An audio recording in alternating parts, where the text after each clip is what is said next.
26 গুণ 2, 2 আছে দুটো দাগ, 1 2।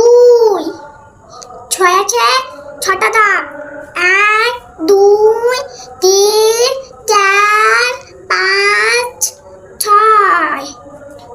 2 আছে আড়াআড়ি দুটো দাগ, 1 2